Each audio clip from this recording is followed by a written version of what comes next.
తిరుపతి చెర్లోపల్లిలో కొత్తగా కట్టిన ఇల్లు సేల్కి ఉంది.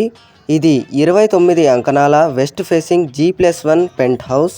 హౌస్ కన్స్ట్రక్షన్ బాగుంటుంది అండ్ కాస్ట్ వచ్చేసి 85 లక్షలు చెప్పారు. స్లైట్గా నెగోషియేట్ చేయొచ్చు. సైట్ విజిట్ కోసం వెంటనే కాల్ చేయండి.